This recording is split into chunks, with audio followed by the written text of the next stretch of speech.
So Jordan, if you can, could you tell us a little bit more about Souljourn Yoga and everything you do worldwide? Yeah, so Souljourn Yoga is a charity inspired by the Sanskrit word seva, which means together with or service. And so the idea is to host global yoga retreats in lesser economically developed countries. And then we partner with on-the-ground female empowerment and young women's education initiatives. So when you come on one of our retreats, we include a donation that goes directly to our partner on the ground. And I would say it's more of a cultural immersion than a retreat, in that you're really learning about a place and the people that inhabit it. And then you're able to then connect with the young women via a yoga class or an art project or sharing a meal together. So really trying to change the way that people give and the whole donor-recipient dynamic. And then we also launched a teacher training program in Rwanda. And the idea is to teach local women how to use yoga and meditation to serve themselves and serve their communities, and allow it to be adaptable as well. So instead of them trying to fit into like a preconceived notion of, what a yoga class should look like, it's really more freeing and more liberating, and having it, best serve them. That's really interesting. So you're making some really good headroads and making a more sustainable and bright future, especially in Rwanda. Yeah. So if I was to say sustainable, what do you think of when you hear that word? The first word that comes to mind would be longevity, in that something isn't going to be ephemeral, it isn't going to be flippant, it's rooted in something that can then be supported. So something that I firmly believe in is that if you travel, especially to lesser economically developed countries, that, one thing that someone could do is, to buy all of your toiletries and products at a local pharmacy. In this way, it's more sustainable because the money is immediately going back to the economy in the country that you're supporting. So there's little things or little hacks that I think everyone can engage with. And because, that word can be very intimidating, for some people. But yeah, I think it can be a lot more approachable. Yeah, I agree. And I think with a couple of the sustainable leaders and members of the community, I think the word sustainable can mean so many different things. But essentially, it's really just about making a brighter and more sustainable route for people and planet. So tell us more around how Souljourn started. So I was living in Southeast Asia as a reporter. And prior to that, I had done a study abroad program in Cambodia. And to me, that's where the seed of all of this was planted. And really just having my eyes opened in terms of how my education was literally handed to me, and how for most women that's not the case, and it's something that they either don't have access to, be it location or monetary, or the fact that they're pulled out of school due to due to different circumstances. And so when I came back to New York and I was teaching yoga and freelancing, I noticed that, there was a big disconnect between the yoga world and, people and teachers and studios, saying that they were doing service, but then in actuality that they weren't. And for me, I'm like, well, why can't yoga support education? Why can't we use this tool that's been so transformative for me on my personal journey, and for a lot of the, people who I know as well? Why can't we actually use it for some social good beyond the yoga mat? And so we did our first retreat to Peru in 2016. And yeah, ever since then, we've expanded and grown, and we support different organizations on 4 countries. And I'm just excited to see where 2021 brings us. Fascinating. And again, for me and the team, it was really fascinating to see how you're using yoga as a vehicle for, channeling that positive energy to make a positive impact. So yeah, good luck with that. It's really interesting.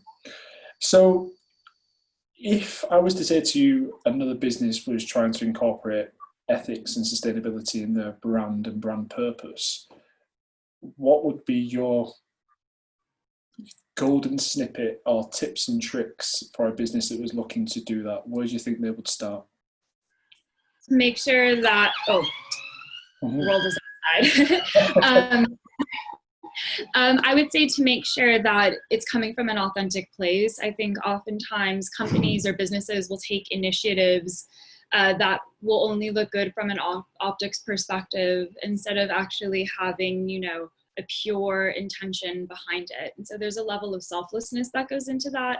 And also to me, like true altruism goes without being acknowledged. So being able to do something without needing to see, you know, your name or your company in like big bold lights is something that I think could and should be adapted into any kind of, you know, CSR work. I think you make a really good point there around the acknowledgement.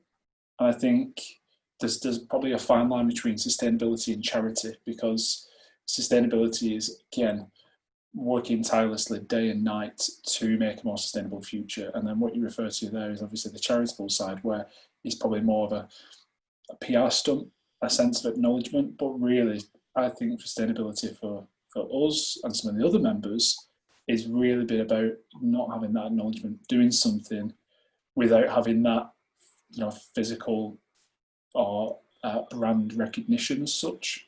Yeah, so it's interesting you say that. So after speaking about COVID, what is next for Souljourn in this new world of coronavirus? So something that we've decided to do, because all of our projects were put on hold in terms of international travel because of the pandemic, is that we're launching a Souljourn Yoga speaker series in September. So it's a way for everyone to still be connected and still facilitate our same global community, but through a much more accessible platform. So our first one that is happening on September 9th is all about co-making change in the wellness industry. So bringing on different panelists, yoga teachers, business owners, and really just talking about ways to incorporate more diversity and how we can support that. Okay, great. I think we'll come back to that at the end as well, of how we can get people in touch with that and definitely attend that, because I know from myself, the team and other members will definitely be there on the day. So this is probably more of a personal question, is who or what inspires you? And if so, do you have any particular recommendations or any books or any literature that you found quite compelling for yourself? So this sounds really cheesy, but my mom is my biggest inspiration. She actually has an animal sanctuary in California. And so I grew up really learning from her in terms of what it means to do acts of service and to try to live a selfless existence. There was always, you know, kittens being bottle fed, or, you know, dogs getting saved from the streets. And one time we actually rescued a hawk. So it's kind of like the dream of Dr. Dolittle. And, you know, seeing how she's really dedicated her life to this one specific cause, and how, you know, day and night she's completely committed to it, to me has been really inspiring. So I absolutely look to her for advice and for help and for support, especially, you know, while running a charity and starting that in my 20s. And then in terms of things to read or people who inspire me, I'm a huge Anthony Bourdain fan. I'm obsessed with all of his series, especially No Reservations. I think it's fantastic. I think he does an incredible job of marrying together food and travel and human connection. And yeah, anything Anthony Bourdain related, I'm a big fan. Well, that's good recommendations. And yeah, nice to hear about the actual sanctuary as well. I think that goes back to your earlier point around selflessness and having, you know, a general purpose every single day. Do you say you rescued a hawk? What's the story behind that? Yeah, I remember when I was little, I must have been 4 or 5 years old, a hawk had been hit by a car right outside of our house, and my mom brought the hawk inside the house, which is crazy, but like, it's my mom. And we called in like a nature reserve, and they came in, you know, to rehabilitate it, because we didn't have, you know, the knowledge or the whereabouts to be able to do that kind of work. I'd say her specialty is, you know, dogs and cats for the most part. But just having, you know, taking an animal that had been injured and then, you know, bringing it inside and trying to revive it. And she was able to, which was great, was one of my strongest memories of her. Wow, that is definitely a Dr. Dolittle story. I think for us within the UK, I think probably the most exotic thing that we actually save is probably a house cat. or a dog. To be honest with you, it doesn't get as exotic as a hawk. So finally, then, obviously, after hearing all the great work, the deep understanding of what you do on a daily basis and your whole purpose as it was, where is it that our audience can find more about you, and especially the networking events? So do you have any actual websites, social channels, and how can people get in touch? So our website is Souljourn Yoga. You can find out about the upcoming retreats for 2021, the teacher training in Rwanda, and also the different digital events that we're launching. And then Souljourn Yoga is our Instagram handle and our Facebook, and it's our LinkedIn. So I would say that's the easiest way to get in touch and to stay posted on all of the awesome happenings. That's amazing. Okay, well, it's been absolutely a pleasure to learn more about you and the team and all your great work. And I think I speak on behalf of the whole Sustainable Leaders Network in that you do some actual fantastic work. And we really look forward to covering your story going forward. I'm pretty sure there's going to be a huge 2021 in store. And yeah, really looking forward to covering your story. And thanks very much for coming on board. Amazing. Thank you so much for having me. It's such an honor. So I really appreciate it. Brilliant. Thank you.